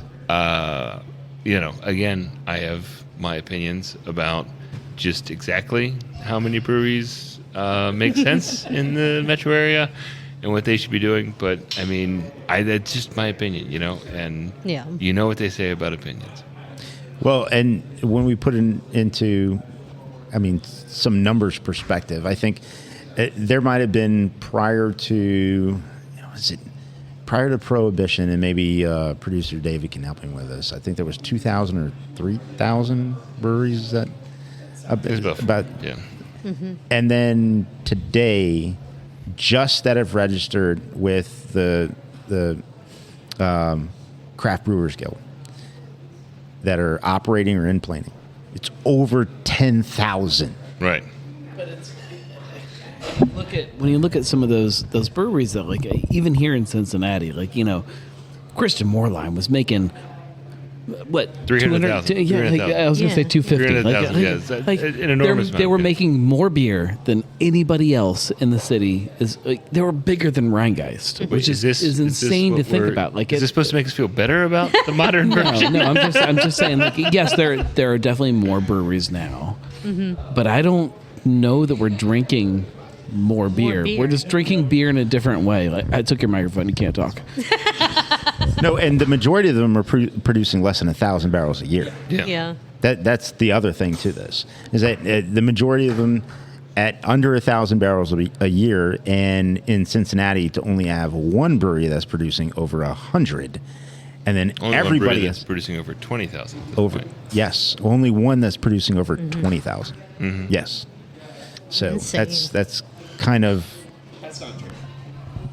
In Cincinnati. Oh, What's that? They're reported numbers, and then there's Boston. You think there's? Well, okay. Yeah, but I mean they're not headquartered here. I got in trouble for just quoting them. Look! I love Sam Adams. Just want to say, I own multiple Perfect Pints. I have drank their beer since I turned 18. How many bottles of Utopias do you have? I don't have any bottles of Utopias, and if they would like to send me one, that would be fantastic because of how big a fan I've been. Yes, all of us, big fans. We would love. You want to come over? No. Oh, God, are we getting more? Hello, everyone at this table loves Sam Adams and would love to have Utopias. Thank you, Sam Adams, for the amazing product, amazing thing that you put into that beautiful Utopias glass. That bottle is something to be appreciated, and we would love to appreciate it personally forever in perpetuity in our own homes. So please send 4 bottles to everyone at this, a bottle for everyone at this table, and thank you. Thank you, Morgan. We really appreciate you going to bat for us for that. I mean, we know that the people, the fine folks at Sam Adams, are big fans of the show. Yeah, they have to be. Right? I mean, they have to. I mean, how could we've they not? tagged them like 3 times. Yeah, we're the #1 podcast that talks about Cincinnati craft beer podcast. They know who we are. #1. They know who. Unambiguously a brewery that brews beer in Cincinnati area. There's no denying that. No one should deny it. You know, Jim Cook has local ties. Oh, yeah. His dad worked at the Hootapole Shanling plant. Mm-hmm. We all agree. It's just they make a lot of beer, and most of it sells somewhere else. And just if you're just comparing apples to apples, sometimes it's not the worst thing to just not include them because otherwise there's just they brew so much. It just enters that huge job. gray area. And we're trying to stay. It's not a value judgment. They brew great beer. I mean, you know, I'm not going to get into the Boston Lager reformulation. I haven't had the new stuff. I'm sure. If you want to have the old stuff, we have it right over there. I'm sure it's tasty. All I'm saying is that if you drive to Sam Adams HQ, you're going to be driving a long time from here. It's just, and at the end of the day, if we include them, it's a whole different conversation. You're talking millions of barrels. They produce millions of barrels nationwide. So many barrels. Congratulations to them. Yes. We should. I wish we had more breweries that were nationwide, and you know, that would be great. Wouldn't Eventually, it be great Cincinnati will take over the world. You would need a lot more vans. That's true. That's true. At that point, they could probably buy a couple. I guess planes. I don't know how that would work. Planes are not typically with pressurized. Right. I know. I said that. I'm just like. Cannons. Can't all use cannons. Have you ever flown? Drones. Drones. Have I ever picked? As a pilot, do you pilot or fly or anything? Do I fly? No. Oh, okay. I don't either. We just happen to be here at Summit Park, where some people. There used to be an airport. There used to be an airport. My Some uncle people. flies. Some people learn to fly here. Here, it's true. I have an uncle and a cousin who are both aviators. Okay. That's cool. I just wear the sunglasses. Yeah. There you go. Oh, And on that note, how about some more beer? Oh my gosh. Yeah, I was going to say I have 2 other things about this episode to mention, but No, if we if want to that's it, cheers. we they're can't empty cheers with glasses. empty glasses. Right. So let's take a super quick break. Let's try to make it super quick this time Mm-hmm. because Michael has to leave in like 30 minutes to not be like put out in the doghouse. Oh, way more. So It's over. Oh, it's over. it's over. Well, then shit. We got all the time in the world then. I mean, because once you cross that Cross the line. Rubicon, Yeah. Well, let's get another beverage, whatever anyone wants to get. I know that Michael, if you want a beer, cool. If not, just something that we can cheers with. And then let's try to wrap this up in the next 15 minutes and send everyone Sounds on their good. way. All right, Sounds we'll be dope. right back. All right, do we all have low G? Yeah. Nice. Excellent. Not even planned, but it's a great beer. Not a coincidence. Not a coincidence at all. No, this was pre-planned, and that's our story, and we're sticking to it. Bottom of the 4th, 3-1 Reds. Here we go. I'm telling you. So where were we? Yeah, 2 more notes. And Two then, more notes, We'll yes. be able to let Michael go. Get so some that he dinner can- and get home to his family. Yeah. And He's got to go Krogering. Just the one at this point. He's got to go Krogering. oh man, this one I'm almost afraid to bring it up because it could lead down another like hour-long tangent. The rancid rabbit hole. The rancid rabbit hole. Gnome's top 5 Cincinnati breweries if someone's visiting the city. This was, and I kind of agree with him. This isn't something you can necessarily answer because we have so many. I don't want to say specialized breweries, but depending on the beer that you like, depending on are you going with your family? Is it just you? Is this? There's so many. I love how he skirted around the question by making sure that he was very thorough with his qualifiers, and I don't disagree with him. Right. I really right. don't. This doesn't need to be argument television No. like Stephen A. Smith versus whatever putts they have on the show or whatever. I get it, and it Right. has to be thoughtful, and it has to be meaningful, and he wants to curate an experience for you. But Like yeah, I would he love to copped out. recommend It's fine. Urban Artifact to everyone, but yeah, kind of a cop out. But no, it really wasn't. Urban is amazing. Yeah. But if you're not into sours, or if it's just not something that you have much experience with, Or if your belly won't let you drink those right, things. right, you're not going to have a good time. If you go, then you're going to say, I only had time for 5 breweries. I did not enjoy this one at all. That could, depending on where that is in, the brewery 1, brewery 2, whatever brewery stop it is, that could, pardon the pun, sour your experience towards Wow. all of the other. They don't make sour beers. It's okay. Right. It's okay. Okay. Hey, Don't- cards. oh man. I was going to walk That too was far. no. That was a good joke. Everyone else agrees it was a good joke. All right. It was a All right, I've decent. been It was a over- decent That's fine. pun. I've been It's a- overruled. That's fine. but right. I mean, depending on what that person likes, what they're looking They're for, not sour, they're tart. they are. And that's why I said, well, my bad. They don't make sour beers. I tried to walk that back a little bit, but it really was a good answer because there were According posts to like Fritz on in Maytag, the. they do. What does Fritz know really? And when are we What getting does he more? know, right? And Rich hey, motherfucker. and hey, He we had were a microscope and it's like, whoa, is he on a microscope? So. speaking of Fritz. We were promised new episodes of Brew Sky's Happy Hour soon. That I'm was- still waiting. That was a long time ago. What's that? I need top 5. Ooh, Oh, ooh, Michael, top five breweries. Oh, shit. Look at Producer David's bringing the heat. David trying Here to are my drive the top show. 5 local breweries to visit: Okay. Listerman Brewing Company, Okay.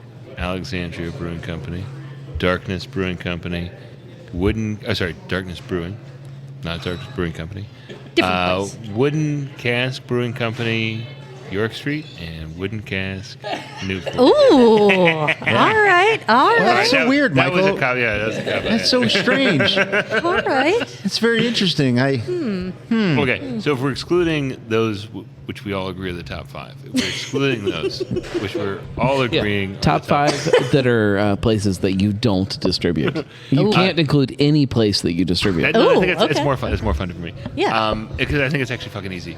I do think you should go to Urban Artifact. You should grow up. You should try their beer.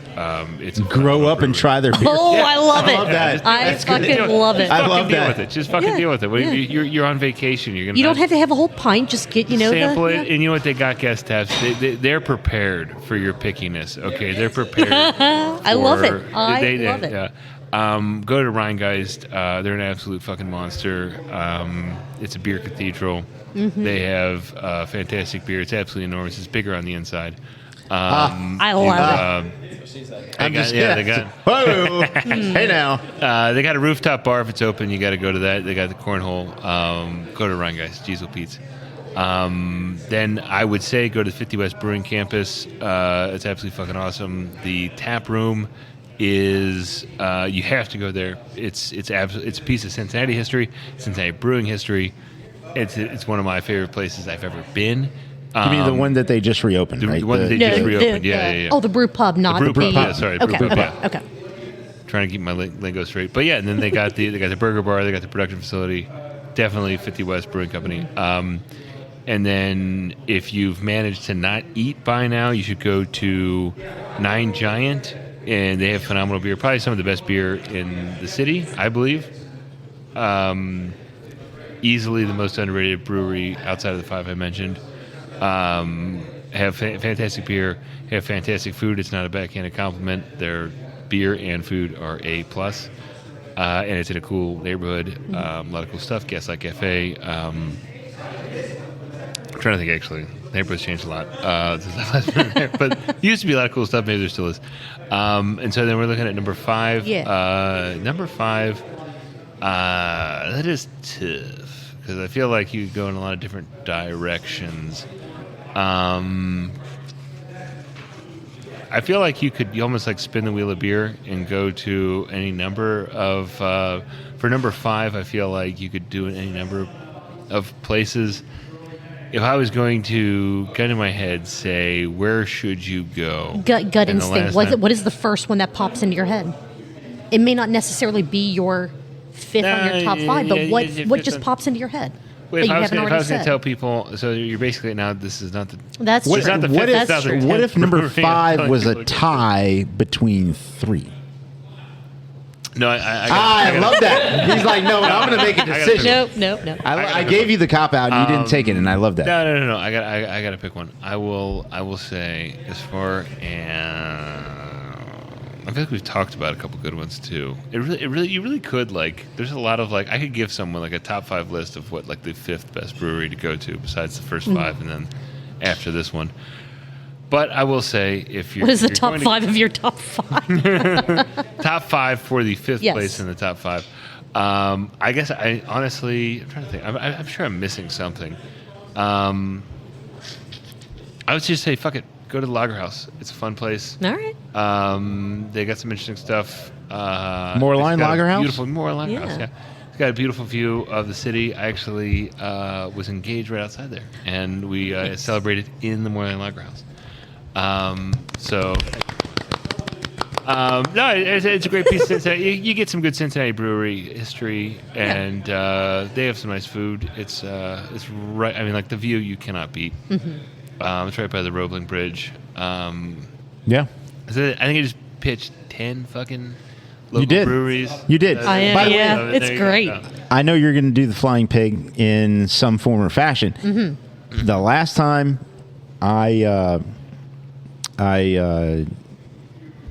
my brother-in-law ran the Flying Pig a few years ago, and what we did is after we saw him take off at the starting line, my sister and I went and sat, hang out, drank, and ate at the Lager House for a good portion of the time until we sort of got a time sense of where he might be. Mm-hmm.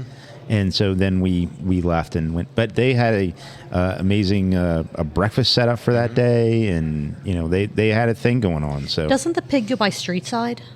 Like, can you just like park yourself at the street side for the entire day and just? But you're not getting every run. Okay. At that point. well, no. and possibly not Michael. You're getting the dedicated runners. Possibly Going not by Michael. street side. Possibly not Michael. You'll see. Just wait and but see. Street side wouldn't be a bad place for anyone to go either. By the way. I know. Yeah. There you go. OLI. I'll just keep adding. Yeah, I'll start the night now. OLI. Outside looking in. I should have said this one. That's all right. It is. It's incredibly difficult. Like, I think that no matter what the situation or the person, whatever, West Side would always be on my top 5, just because I feel like there is a beer there that, regardless of what your style preference is, regardless of if you're bringing your family, if it's just you, whatever, there is something for you at West Side Brewing. And we don't really have, like, I don't think enough time to go over both Marco and I's top 5, but maybe on a 0.5 maybe at some on a, other yeah, time. maybe on a bonus or something. But again, we're trying to keep this a little time conscious, since we are. Once I edit this down, we're still probably going to be over an hour and a half to talk about one episode of a podcast, which I freaking love. This is amazing. I thought we got a lot of good stuff in there. Oh, we absolutely yeah. do. Oh, We for sure. absolutely do. So the last thing that I had on my list is something that, Mark, you and I have talked about as far as a potential segment for the show that we were thinking of calling the Flight Board. Oh, geez, yeah. Which was just like 4 or 5 just kind of rapid fire questions. Maybe they had to do with beer, maybe they didn't have to do with beer, but just to either ask each other or ask a guest or ask whatever. the Brewer of Seville is doing a very similar thing that he tested and kind of, opened up with the Gnome Right. on the show, and he's calling it his 6-pack of info, which was really, really cool. It was cool to get those little bits of information about the Gnome and his other guests that he has on his show going forward that you might not know if all you're talking about is beer. Right. One thing that I learned about Gnome from that is Gnome likes stupid movies, which, if that's the case, there is a YouTube channel he should watch called, the show is called So Bad It's Good. The channel is like at Jason Brandt. They watch terrible, like B movies. And You have they just mentioned have this fun before. with them. I have mentioned it before. So if that's, if stupid movies are something that Is that Gnome the may or may one- not like. Is that the one that you sent me, like the 12 minutes of the guy with the spoon? No, that is completely different. Okay.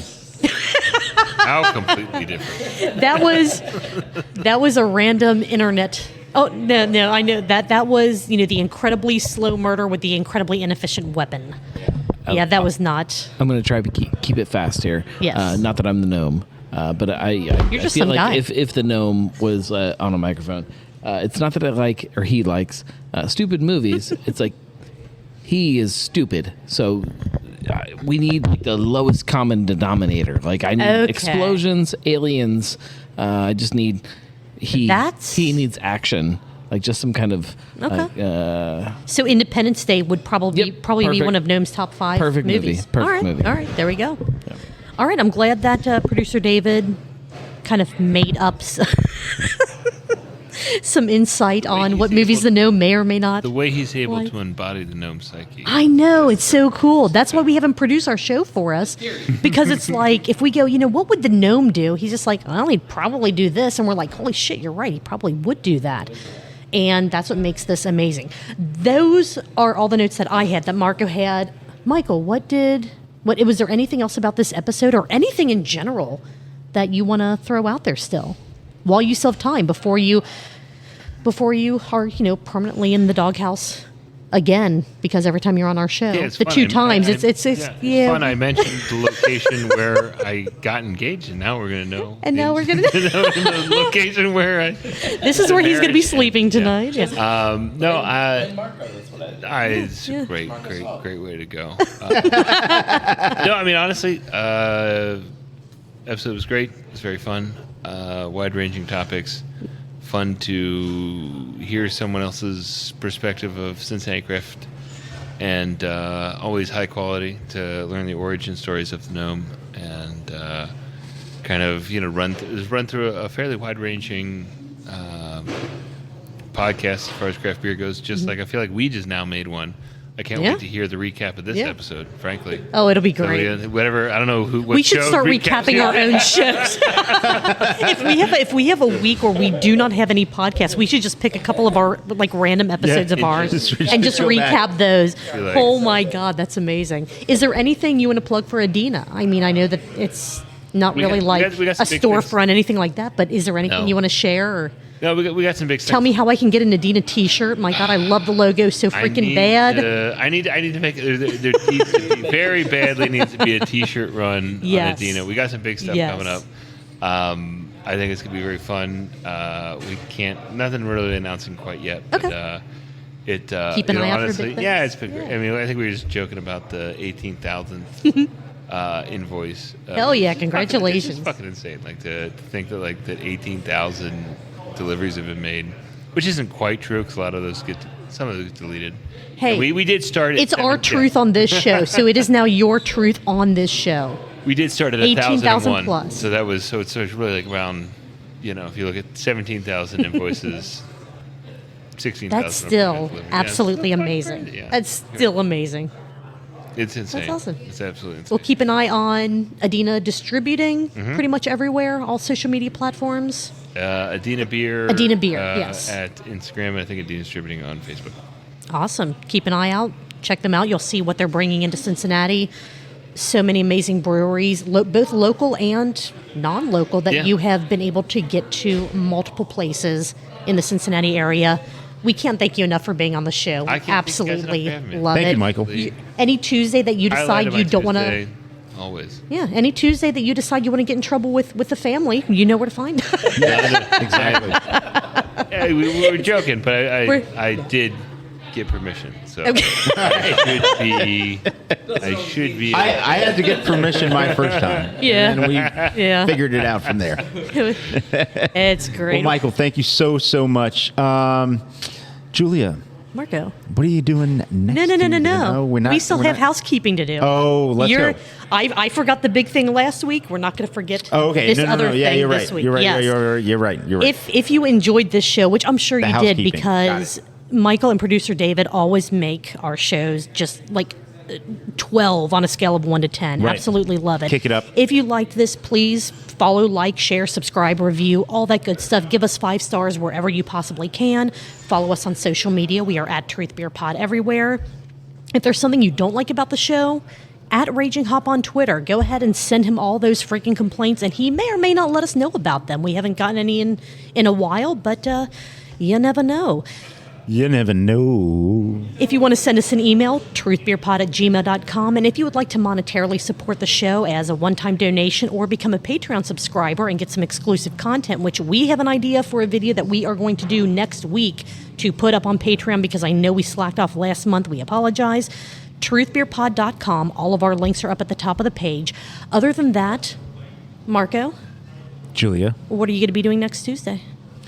I'm going to be here with you recapping all of the Cincinnati craft beer podcasts that come out this week. Hopefully we get some. Hopefully we We'll get a see. few, yeah. I mean, and if not, we're still going to be here and we're still going to be talking. Mike's in front of us, maybe live. Who knows? Maybe with Let's Michael, go. maybe with producer David. Truth Beer Pod. Cheers. Cheers. We'll see you guys Cheers, next everyone. week.